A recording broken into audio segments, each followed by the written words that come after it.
Welcome back to this month's Roundtable, your all-in-one comprehensive view of what's happening across the real estate industry, straight from some of the industry's earliest technology adopters and foremost experts in technology, marketing, brokerage, capital construction, and cybersecurity.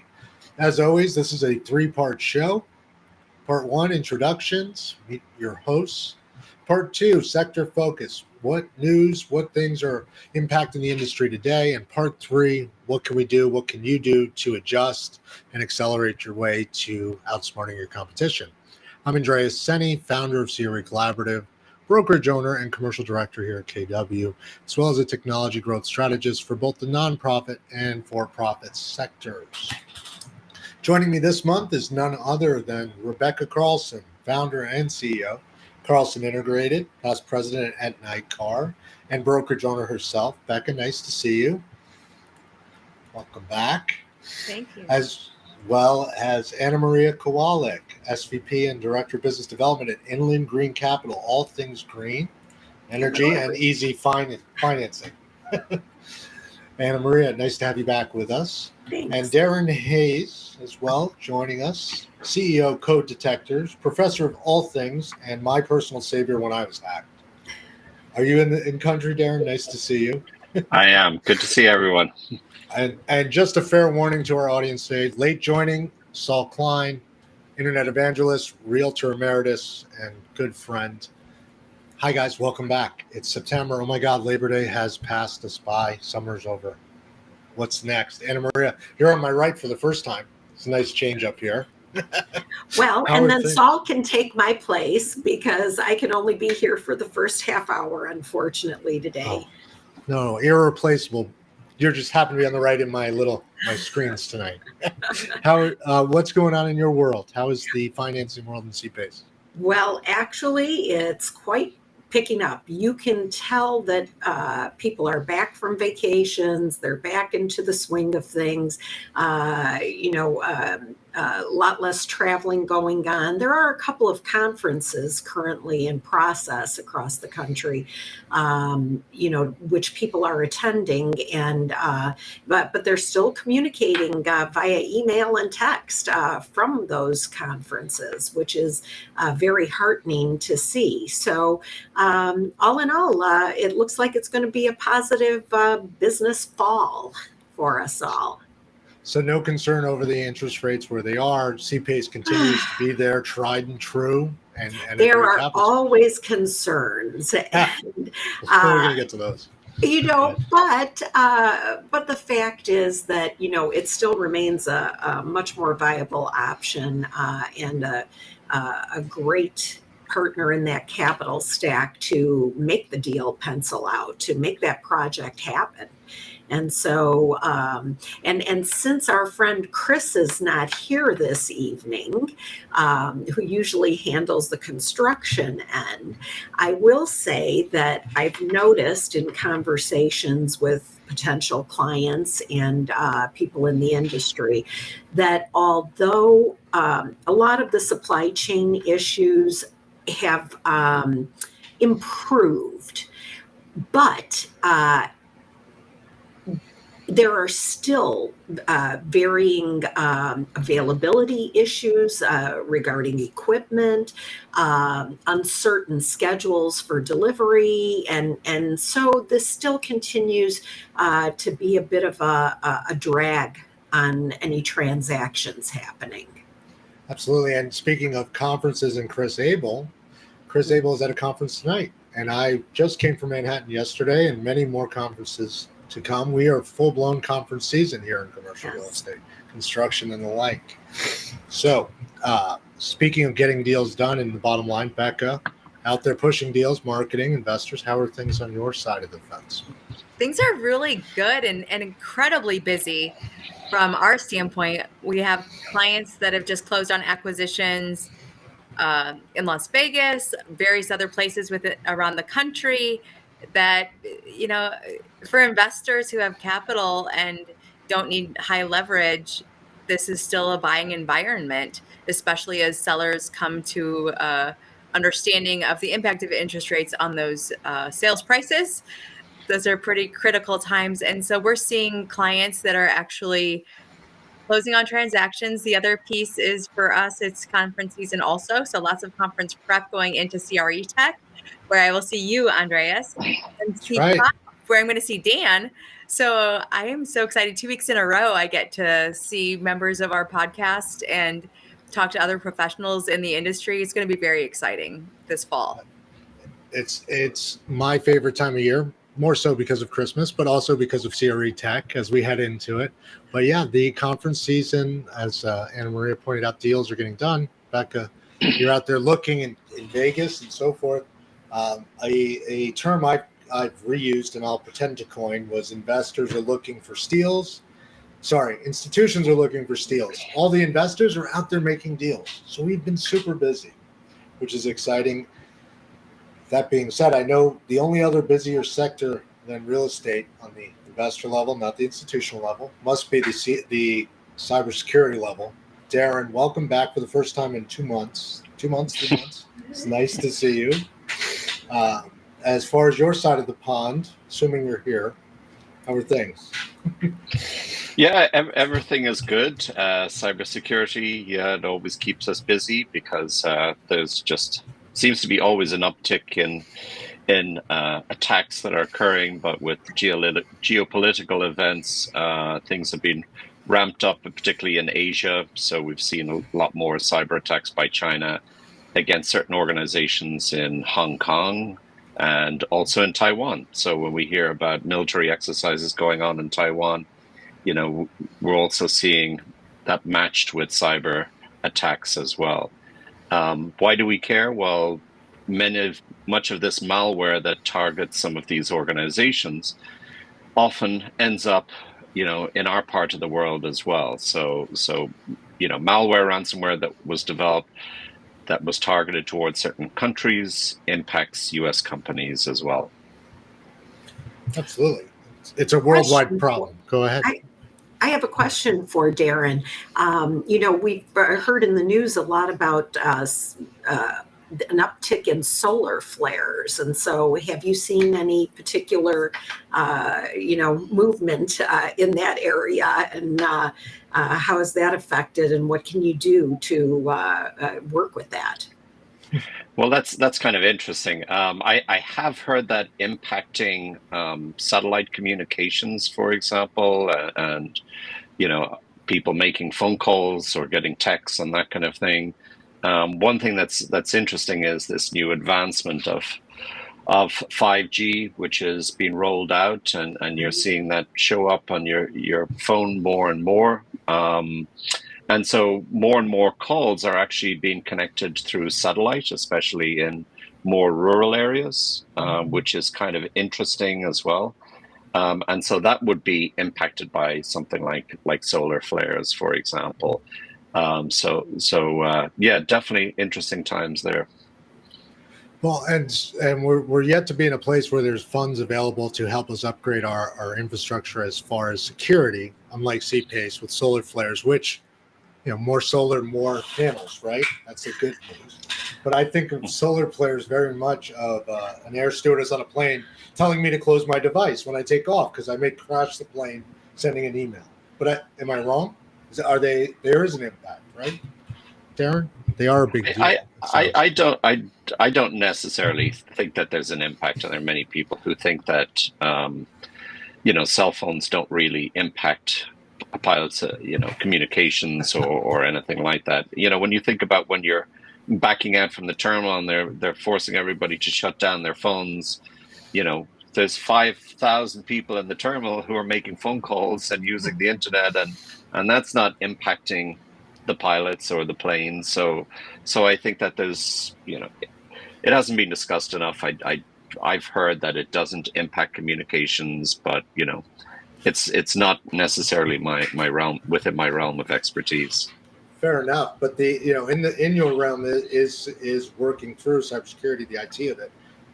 You know, as more and more threats emerge and more people on their cell phones are returning to conferences, out there shaking, greeting, doing different things. I mean, you know, cell phones are safe, assumably, right? Calls, phone calls, texts. That is still the safest communication method out there. Although talking in person is the safest in my opinion. Any changes there? Unless you're exposed to COVID. Oh, that's, those are the masks. Masks are like firewalls. Same thing. I was just looking at a new device that somebody was talking about where it can be placed near an iPhone and it can basically connect to your Bluetooth very easily, and it looks like you keep getting this message about like iPods trying to connect to your device, and basically it makes your device unusable. And there's lots of different devices out there. There's one device, for example, which is a USB device, and you plug it into somebody's computer and it basically burns the whole motherboard up in the person's device. So there's lots of destructive devices that you have to be careful about. So physical security is really, really important. And then there's one of the latest attacks that a lot of people have to think about when you hang up your keys near your door of your home. People are able to use a device to basically connect with your key fob and create their own key fob to unlock your car and get into your car. So, people are being told now to consider using some kind of something to cover your fob. Faraday bag. Oh, you've got one. Okay, yes. There you go. Keep RFID signals away from your key fob and that kind of thing. So think about where you place that in your home, that it's not near a window or not where somebody can connect with it outside your home. Well, and we're headed into conference season. We're in conference season. Based on the RFID tags and otherwise, what are some tips you're going to give people heading out, right? I know a few years ago we discussed how they had these charging stations that were designed you would plug in and it would actually steal all your data, right? So you should never plug into someone else's charging station. Is this still a risk for people at conferences? What should people be aware of? And I'm taking advantage of Darren being here. Hasn't been here in 2 months. Forgive me. No, absolutely. And also just be very careful with QR codes. We're so used to scanning these QR codes. It's very easy for somebody to mimic a QR code, put a sticker with their own QR code over something that looks legitimate, and redirect you to a website with malware and install malware on your device. So think twice about those QR codes, because they are very easy to mimic and fool and get you to download malware onto your computer or your phone. So don't order from the QR coded Chili's. I've got that. Yeah. These new menu devices, yeah. And I bought this and I haven't used it yet, but we'll see. This Faraday bag for hiding my signal, what have you. And I have heard quite a few reports of cars being stolen, range extenders, as I understand it, where the key is still at your bedside and they just take the car and go. It's, as you said, it's personal security, right? You want to make sure everything's locked, your keys are away. That's really the biggest threat, and always has been the biggest threat when we discuss cybersecurity that most people forget. They think it just happens out in the world and there's nothing they can do, but really it comes down to accessibility of your devices, of your office. So at these conferences, really it's awareness, situational awareness, it sounds like it's the best way forward. I have another tip on that, actually. And I was rooming with a friend at ICSC, and she and I always roomed together, and she was opening the safe and she stuck her laptop in, and I was confused. And then she said, my entire business life is on my laptop. It is the most important thing I'm bringing to this conference. I'm leaving the hotel room for the evening. That is where it goes every time. And I thought that was brilliant. So that is my new plan, is that's why there's a safe in the room, is to put valuables in it. Why in the world would I not think my laptop is valuable? Absolutely. I put USBs in there if I have them, and things like that as well. So yeah, absolutely. That's definitely something that you should do.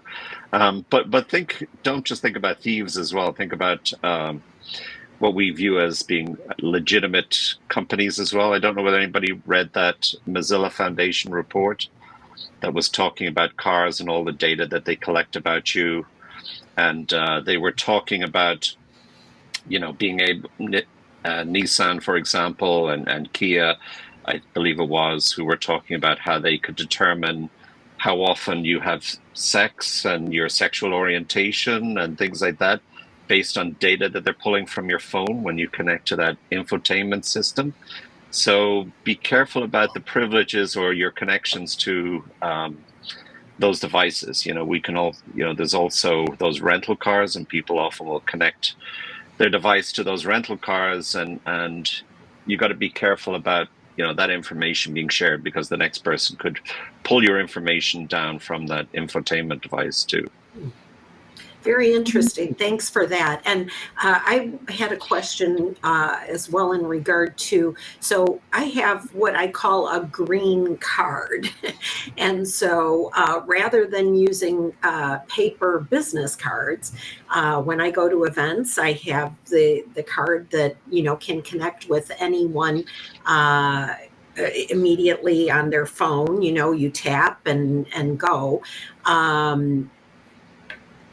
I don't know. What do you think about the security? How safe is that? Yeah. How safe? Yeah, because really, unless the company itself is compromised, what do you think about that? Yeah, I think with well, first of all, credit card companies over here are kind of behind the times in terms of other countries. First of all, in many other countries, it's chip and PIN. Mm-hmm. And so you have a PIN number with your credit card, but they don't do that over here. And I don't know why, because it would be an extra layer of security. I think the things that you need to think about are skimmers that are installed like on those point of sale terminals at supermarkets, at gas stations, even card not present, where somebody doesn't have your credit card but has your credit card details. That kind of fraud is very, very big. I would say that just regular monitoring of your credit report, take advantage of you being able to access your credit report for free, and think about putting all your credit cards in your phone, because your phone probably is the safest way of making a credit card transaction. That's what I would say. So I think what Anna Maria was asking about, and I know this only because my KW family here residentially, nobody hands out business cards. They do, however, have a little sticky on their phone, and they want to bump phones with me to transfer contact. Oh, okay. And so I look at it and I go, well, that's like a QR code. I have no idea what you are transferring to me by contact. And I go, no, I'm good. Thank you. I practice safe phone usage. This is not okay. Just tell me your number and I'll put it in here. And there's this whole world of QR codes and short links. So Anna Maria and Darren, we're at a conferences. We see a QR code. Maybe don't scan it, is what you said. But what about those people who just don't want to hand us a card? They say, no, let's connect via device. Let's scan. And so mine is not a connection via device, but it does have a QR code on the back. If for some reason the tap doesn't work, but I can just tap someone's phone and it automatically opens up my contact information on their phone. Oh, okay. Quite honestly, I haven't looked at that particular application that facilitates that, but it does sound, I'd be a little bit skeptical, I think like Andreas as well, about, bumping phones or QR codes or that kind of thing. I would prefer the old-fashioned paper card or something like that. I'm thinking that Anna Maria can go to conferences and literally just walk with her card and tap everybody's phone as she walks by their table, and everybody will have her information. This is very handy. I've done this for years, and I just dropped the card very fast. Saul, hey, business development needs to go quickly. Jonathan Stein is turning over right now. He's like, "What do you mean bump phones? Come on, let's work through it." It's a brave new world, but I've speaking to a few people, and all of them said there's really nothing new in real estate except for the concerns about security and how we do business. Nothing new. The methodologies are the same. And who better, Saul? Nice to see you sneaking in here. Late, good to be here, but on time as always. Thank you for joining. Before you had cards, are you blinking? The app I believe is called Blink. At least that's the one we use for digital tapping of phones. Well, there are different apps.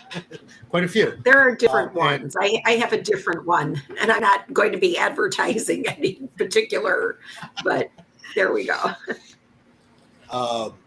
And, you know, we've seen it all. I still believe that business cards are the best way to move forward, especially if the person you meet has a business card you can write on. So I write a little note and then I know what to do afterwards. I feel like if something goes into my phone, more than likely it would get lost. That's my fear from using that type of service personally. But I'm not the marketing guru on the call. Rebekah, I mean, you're out there connecting people, pushing product and marketing digitally in the mail. What do you think? We're seeing all applications. So I have clients that use a digital card like Anna Maria does. I have other clients that are adding QR codes. Actually, we added a QR code to our website on my card in a circle. So it looks like a graphic element, but if somebody wanted to use it as a QR code, they could. But I do write on business cards myself. So I've been a slow adopter for the card technology, but whenever it comes out, everybody wants to see it. Everybody's fascinated by it. I've been to 2 or 3 conferences with one of my clients that has it, and everybody's like, "Oh, that's amazing! It's so cool!" So there's It's a a talking novelty. piece. It is totally a talking piece. There's a huge novelty to it. Yeah. I just remember the easier it is to use, the more likely it is to be misused. I'm old fashioned. I'm a traditionalist. I like my business card. I have a hidden Rolodex here in the drawer, right? I just have to look like a techie. So it works very well. Well, also think about not giving your real phone number away. And what I mean by that is maybe using a Google Voice number, and then only people that you really trust giving them your actual phone number. And then the other thing is maybe have people contact you through LinkedIn, because then they don't have your phone number. Your phone number is like your social security number on the internet. So think of it that way. And so if people are contacting you through LinkedIn, and if there's ever a problem, you can disconnect from them, or you can have LinkedIn stop that communication. So it's, you got to think about, that's a real important identifier for somebody trying to profile you and get information about you. But actually, if you know how to add it to your profile, there is phone number availability as well as email direct. Okay. So, yep. So, I'm a big fan of Google Voice. I've used it for years, especially because I can disable it from reaching me after business hours, which is something I love about commercial. And then those of you that know me, you have the personal cell, which is great too. And that just, is on silent after business hours. So it works well. So this is a good transition point. I'll say goodbye to all my fans, and just wanting to wish this group a good month ahead. And you can introduce Saul instead of me. And I leave you with the thought that the future is always green. So until next time, everyone, take Making care. more green with green. There you go. I know. Bye-bye now. Oh boy. Well, with that, I guess, Saul, no introduction needed. Second one today. How are things on your side of the fence? Let's backpedal to the first part of the show. What's new in your world? Things are good. I came in listening to Darren talk about cars and sexual harassment or something like that. Yeah.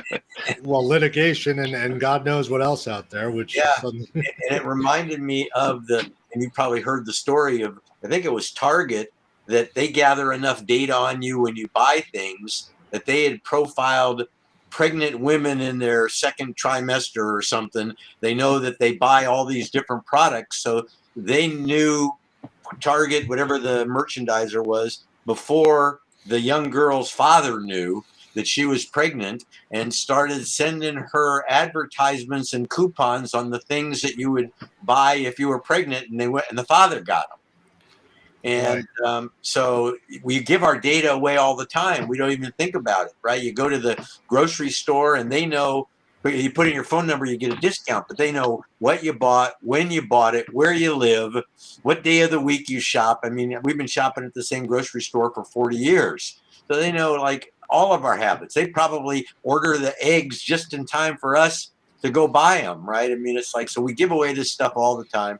I got caught on one of those slide the card in at a gas station by my house, and it steals the data from the card. And I thought, skimmer, I believe. awful hard to get this card in, but I got it in, and I bought the gasoline, and then I started noticing all these charges. So the security is a big deal. And Darren, good to see you again. Good to see you. He's back.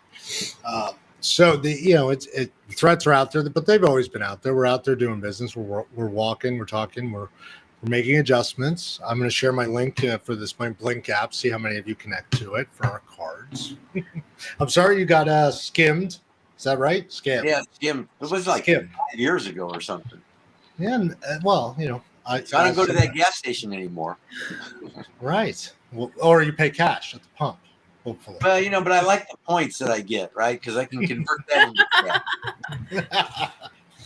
Well, with all this intelligence out there, you'd think they would be better at predicting. They are better at predicting good investments, luckily. So, I mean, real estate-wise, we're out there moving, taking advantage, but we're still a very opaque sector compared to financial services and otherwise. And, again, Darren, you're here, so I'm going to hound on you. Then you've got AI that have come in the room, right? Artificial intelligence, ChatGPT, and all these things. Personal security, laptops in hotel rooms. What are we to do, right? I love what a good friend of mine said. He said, AI is just your intern. If you can treat your AI like an intern, then you're okay. Assume it will make mistakes, assuming that you have to teach it, and assume you have to know what you're talking about. You can move forward from there, right? But it is not the answer. It's not the solution. Technology is not replacing any of these things, like networking, like conferencing, like checking your credit to make sure that you haven't been a victim of fraud. There just isn't that common sense in place. Where are your thoughts as a group? I mean, what are you saying? Are you worried about AI? Are you gung-ho for AI? On the marketing side, I'm assuming, Becca, you're using AI. Saul, on the MLS side, are they thinking about this? And then Darren, how do we protect ourselves? I love it. I love it, and I'm not worried about the downside of it because I think we'll be able to overcome that. I think the benefits far exceed what people are looking at with regard to losing control. So I'm not somebody that's afraid of new technologies. I never have been, and I never will be. And a lot of people like to make hay and are naysayers about it, but I just won't buy into that argument. I like the good things that it does. Yes, in the MLS world, we can look at images and populate fields in the MLS from the images. They can populate from the images the type of refrigerator, link to the operating manual of that type of refrigerator. They can take dimensions. They can you can use AI to check compliance for fair housing violations. And so there are many applications of AI in the multiple listing service world, which, by the way, that's where I was. That's why I'm sorry I'm late, is I had a board of directors meeting. I'm back into this volunteer participate at the board of realtors thing. I'm president of the San Diego MLS, and so I'm doing those things again. But it's kind of fun for me because you get to see everybody wants to talk to you, and they want to sell you their latest technology, right? Yep. So it's great. So I'm not afraid of it. I like the idea. I know it's going to go fast and it's going to progress fast, but I'm loving it. I saw this thing on Janie and I watched 24, this television series, and we thought it was great. We watched the whole thing, all 204 episodes, hour episodes, and it's amazing what they were doing with flip phones. Right? They also had the thumbprint reader in the car and a bunch of other things. Cut your finger off, use it to get. Yeah, they had all that kind of stuff. So no, the AI doesn't faze me after watching something like that. Well, that was supposed to be, the future. That those who have seen it. I mean, I don't know, Darren. This is all your world now. Flip phones to thumbprint scanners and AI. The risks are all puff and huff, or are we in a good place? I agree with Saul to a certain extent. I am excited about it. It's going to save us a lot of time. It's going to be able to make us more productive. But from a cybersecurity perspective, what you have to be careful of is that years ago we had hackers who were tech savvy or trying out new technologies and were pretty good at what they did. Then, you had this evolution of malware as a service, where people would be able to sell malware that they had developed, and you could go and use that by yourself, and you wouldn't need anybody to really deploy it for you. And now with AI, you can just create a lot of these things yourself without even using a middleman anymore. And so I think that, one of the biggest challenges in the world of cybersecurity is social engineering, being able to, mimic somebody's character, for example, and pretend you're a friend of somebody. And AI makes that possible. You need, I think, 6 seconds of somebody's voice to create, a whole conversation that sounds exactly like that person. Creating your own video content using AI and mimicking somebody in a very realistic way is now possible. And so the social engineering is going to really take off in terms of cybersecurity attacks. And so if we don't think about checking identities and checking who's behind that line, we're so used to, not picking up the phone and speaking to people. If we don't start thinking about that from a security perspective, we're going to be in a world of trouble, because I think communications are going to become, we have to be a lot more apprehensive and think about how do we test and how do we verify that this person is legitimate. We've seen AI being able to, create essays and write programs, and people can pretend to be have many different personas, right? And successfully get accepted for a job.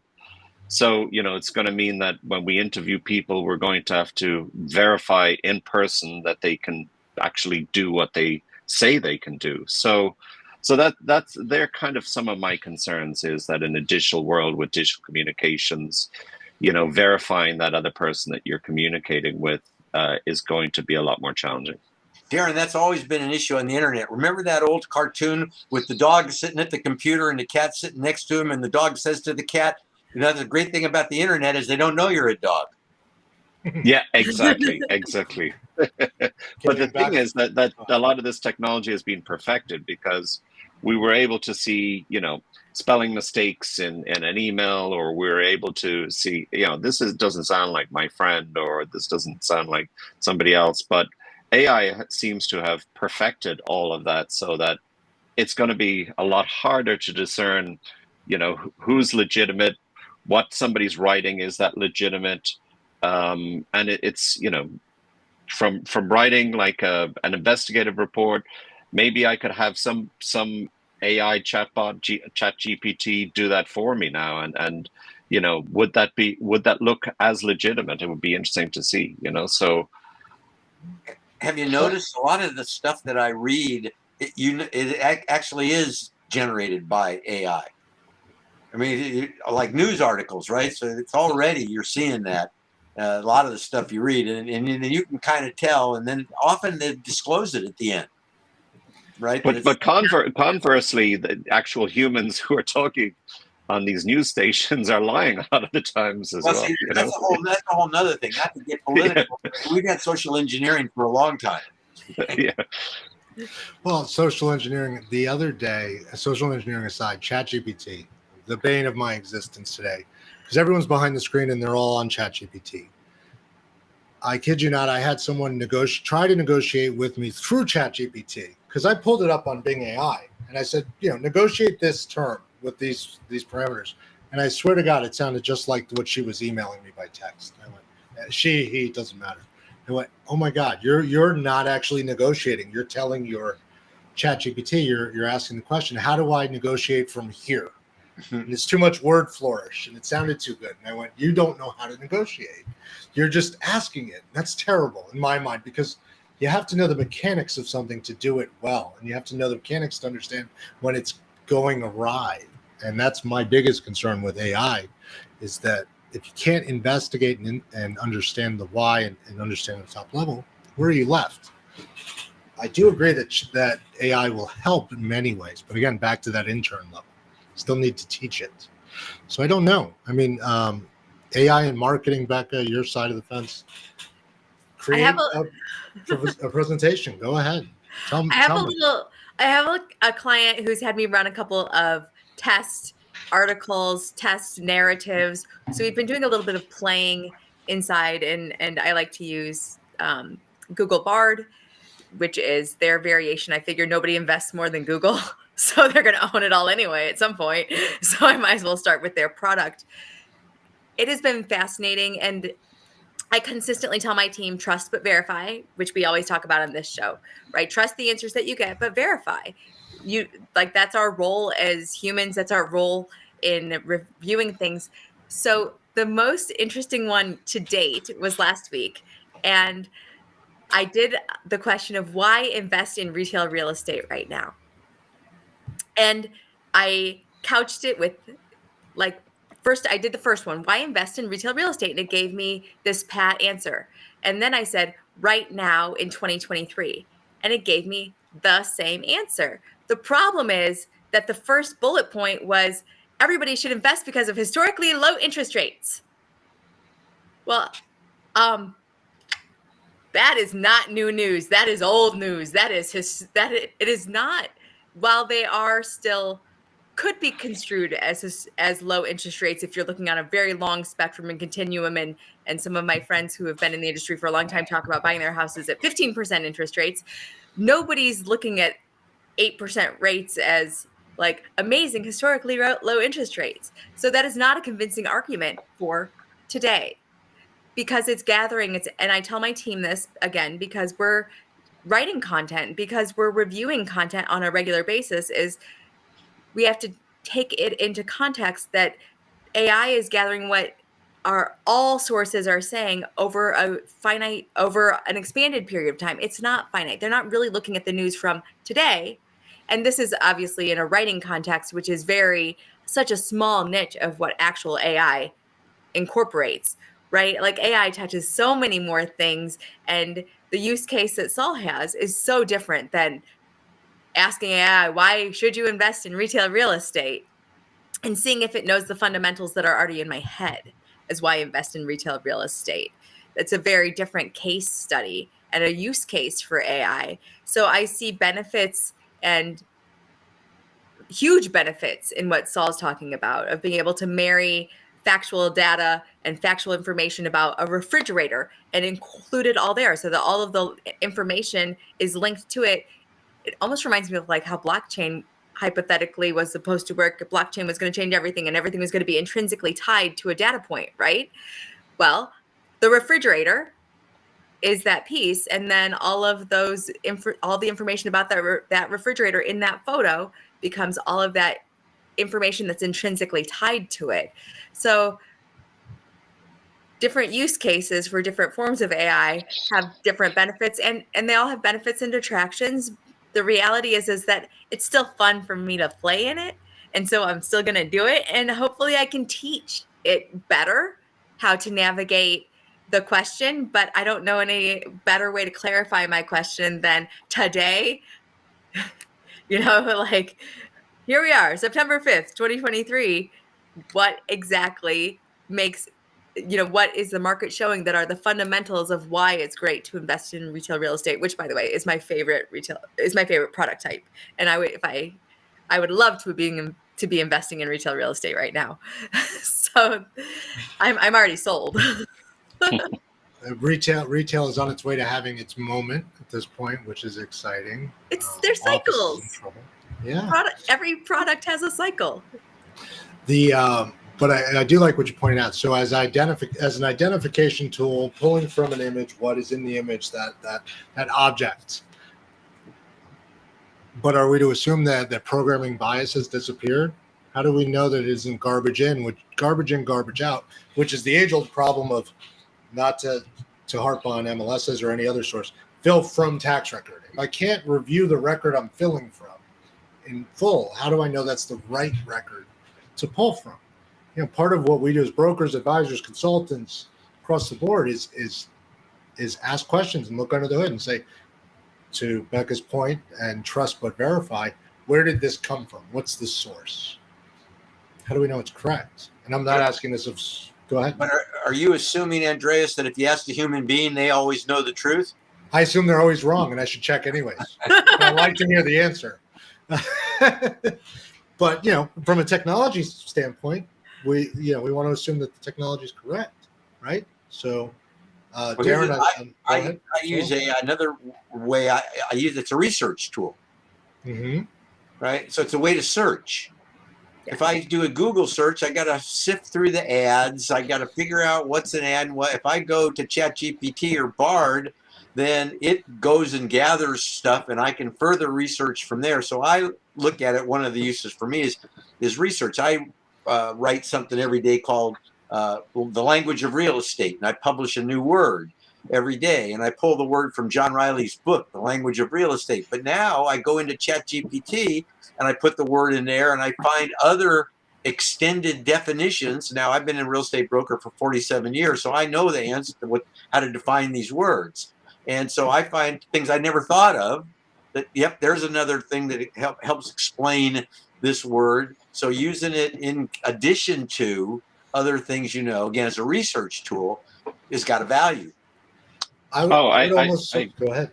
Yeah, I'll go. No, I was going to say, I agree. I've heard a lot of people who talk about, a project that they expected to take 4 hours took 15 minutes because they had done searches on AI and used AI to help them with the project. So, yeah, I absolutely agree. And, one of the other benefits as well is I know people are using these avatars now, and it's being used to help people with PTSD or social anxiety or other uses. So yeah, I think that the benefits definitely outweigh any kind of destructive behavior associated with AI. But just from a cybersecurity perspective, I find it I'm a little apprehensive about trust, and I think we got to just think a little bit more about how we trust things. But having said that, I was at a recent talk about Bernie Madoff, who was a guy who wrote this book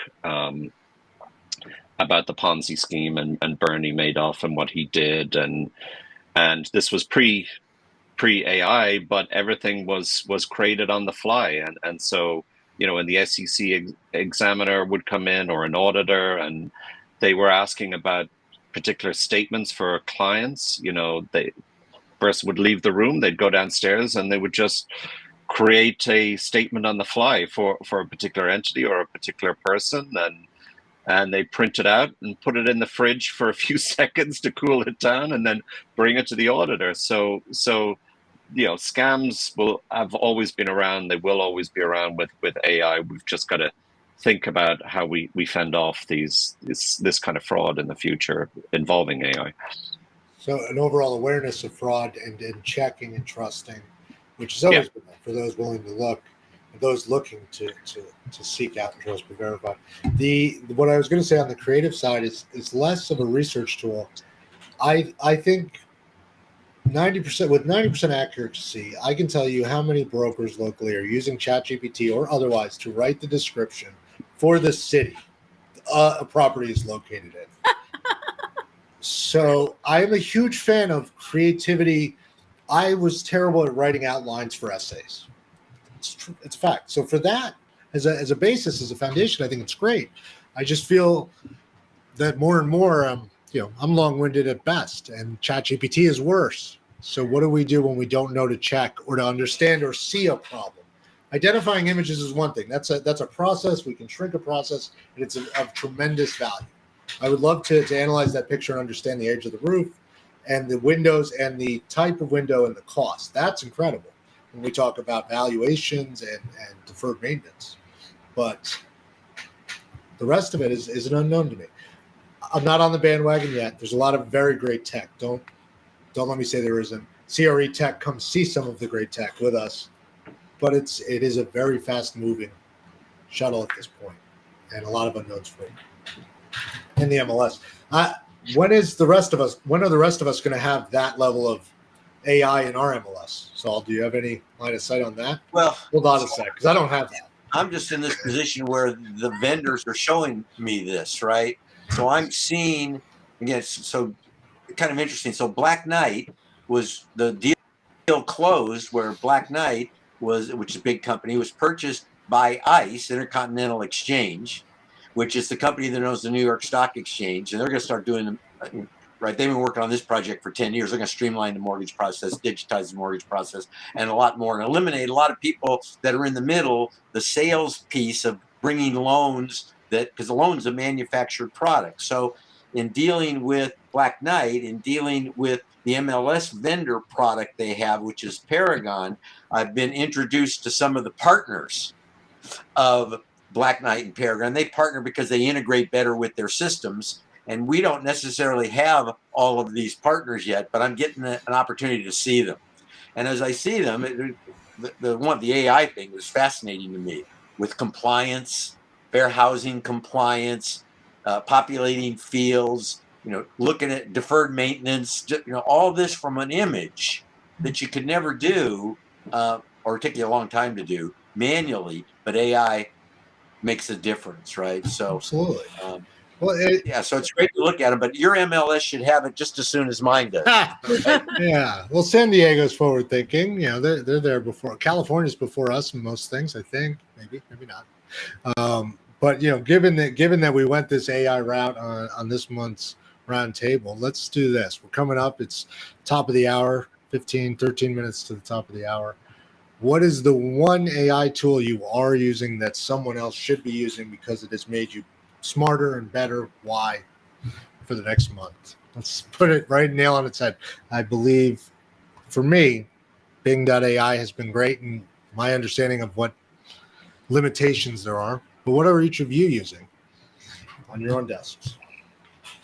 Well, it's redundant, but I use ChatGPT. I prefer it to Bard. I use Bard as well, but I find that ChatGPT is a little faster than Bard is. Really? And at least the stuff I put in there. And then I also determined that the better you are at asking the question, the better the answer is going to be. And so, like Becca, you said, you ask it and then you close the parameters and then you get a more definitive answer. And then sometimes I just ask, is there anything else? And then more stuff comes. Sometimes I say in 100 words. Right. So there are all kinds of ways to manipulate the outcome. And the way you get better at it is just doing it, and playing with it. But I would say for me, ChatGPT is probably the AI that I knowingly use the most. That's well put. Knowingly, you're practically red teaming, which I'm sure Darren can expand on in a moment as you adjust those queries to get what you need. What is your most used query in ChatGPT? Let me go that route. What qualifier? What else? That's the end. That's how you end your search for ChatGPT. Saul, did I lose you? Maybe it's frozen. ChatGPT didn't like what I was asking. You see what just happened? Was that really Saul there? Wow, what's that really Saul? So Darren, go ahead. You're up. Well, quite honestly, I've been working on a pretty big project over the summer, and I haven't had enough time to really spend looking at artificial intelligence. One thing I would say is there are some tools that I've used for, creating personas, for, what are called sock puppets that you use to test, social engineering and that kind of thing. So you create a persona of somebody and you see if somebody can be fooled by that persona. And one of the tools I really like is this person does not exist, and it creates these photos on the fly of people who don't exist, but they look very, very realistic, and it's a great tool to use to create a persona picture of somebody. But then there's other tools that you can use to fill in the gaps about where this person might live, who they are, and that kind of thing, to use in a social engineering attack. Is there an AI to check if something is being manufactured digitally, if it's fake? Is there a tool for that yet? There are some tests that you can do to see if a picture has been generated. I know that Facebook, for example, will look at metadata in that photo, which is called EXIF data. And so what I'll do is I will take a screenshot of that picture So now it has my phone's metadata, and now you can kind of fool Facebook, for example, when uploading that picture to a fake Facebook profile, for example. Oh boy. Well, all right. So back on your side in the marketing world, are you out there creating? Have you replaced your Illustrator with an AI tool yet? Only because I saw that on Instagram. There was a video. Go ahead. It's funny.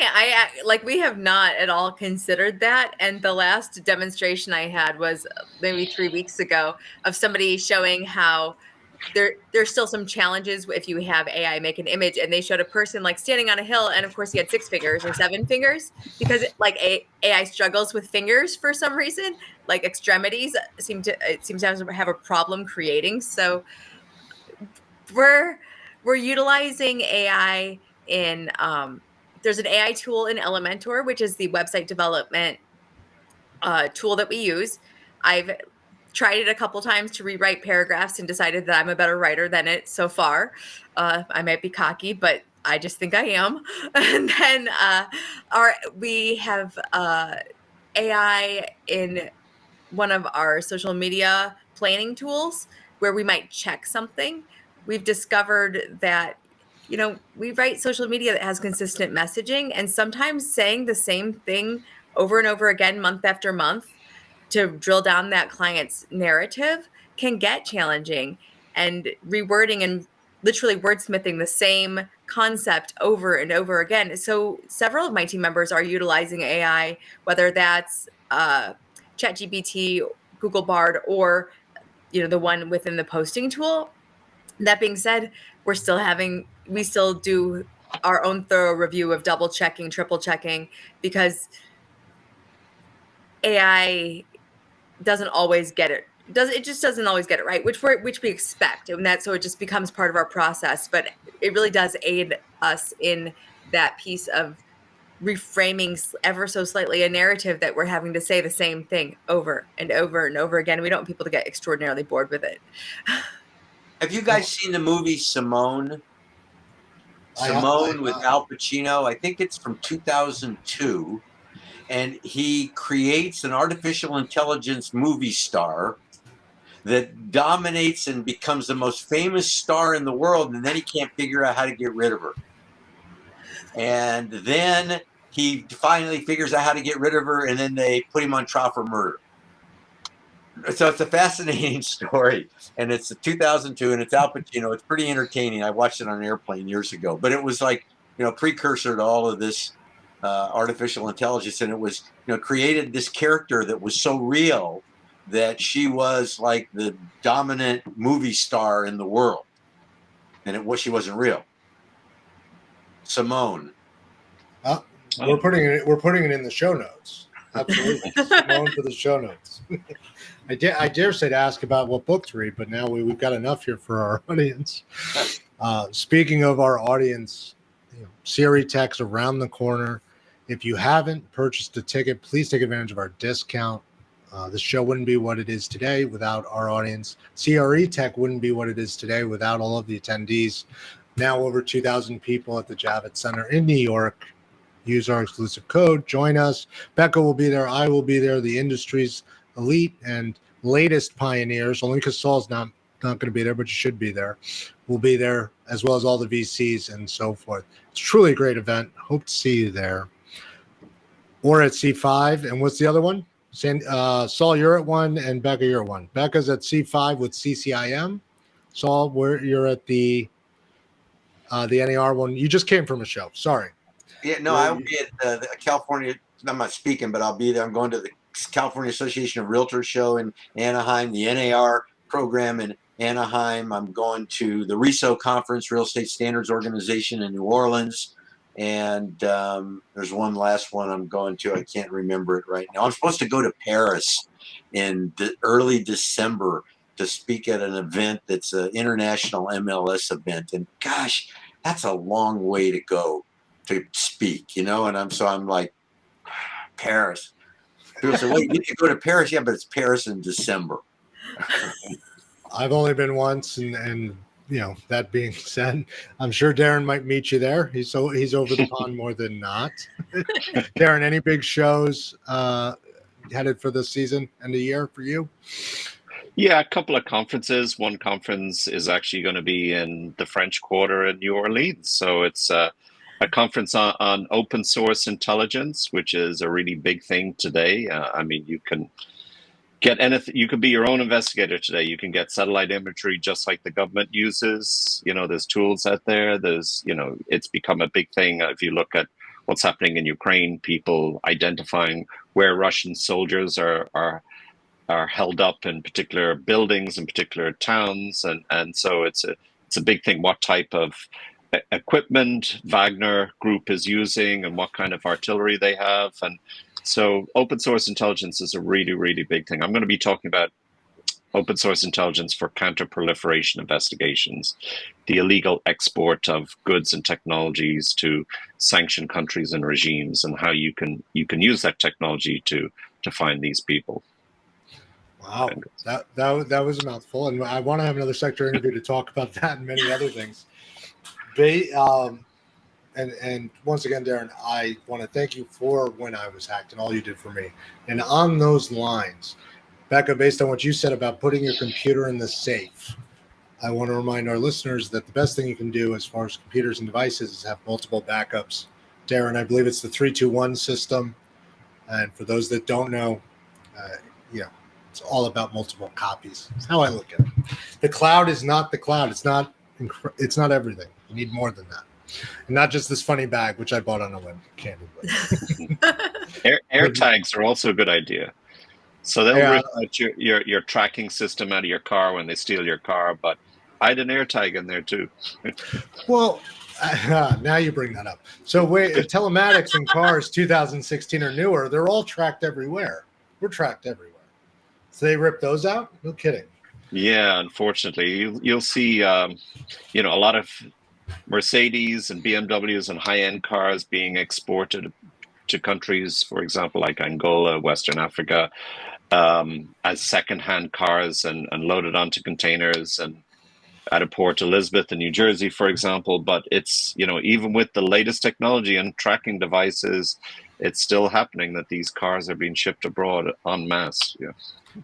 Criminals will continue to do what criminals do, and professionals will continue to network and trusting but verifying. And the best place to do that is at these big events and growing from there. All right, guys, we're here at the top of the hour. Thank you for being such incredible hosts. The show continues to grow and expand. It's a global show, 2,000 plus downloads monthly, views, likes. Love it. Anyone tuning in, please join us next month or anywhere you get your audio and video. Apple, Alexa, Google, Pandora, or simply ask your device to tune into the CRECo.ai Roundtable. You can find our hosts on each of their social media handles, LinkedIn, Twitter, X, Elon Musk's new platform. And we'll see you next month, same time, first Thursday of the month, 6 p.m. Thank you for tuning in.